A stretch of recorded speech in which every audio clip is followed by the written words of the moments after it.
नमस्कार सरकारी कर्मचारी या युट्यूब चॅनलवर सरांचं खूप खूप स्वागत आहे. तर आजच्या व्हिडिओमध्ये आपण पाहणार आहोत सरकारी कर्मचाऱ्यांसाठी आताची घडची मोठी बातमी, नवीन नियमावली जारी. त्या संदर्भात व्हिडिओच्या माध्यमातून आपण अपडेट सविस्तरपणे पाहूया.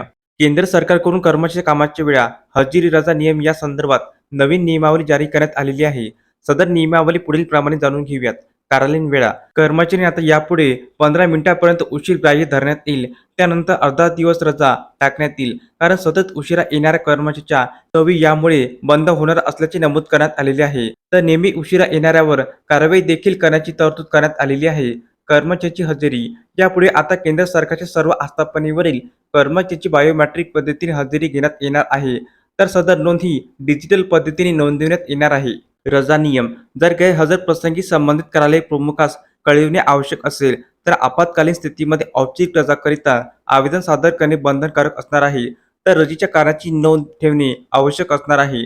कर्मचाऱ्याकरिता सूचना, वेळेचे पालन करणे, हजेरी नियमित नोंदवणे, रजेसाठी पूर्व परवानगी घेणे, शिस्तीचे पालन करणे अशा महत्त्वपूर्ण सूचना कर्मचाऱ्यांना देण्यात आलेल्या आहे. कार्यालयीन कामकाजाची गुणवत्ता सुधारण्यासाठी तसेच कर्मचाऱ्यांमध्ये शिस्तबद्धता वाढविणे, नागरिकांना दिल्या जाणाऱ्या सेवेमध्ये सुधारणा करणे, कार्यालयीन वातावरणामध्ये सकारात्मक बदल करणे हे प्रमुख परिणाम सरकारला यातून अपेक्षित आहे. धन्यवाद.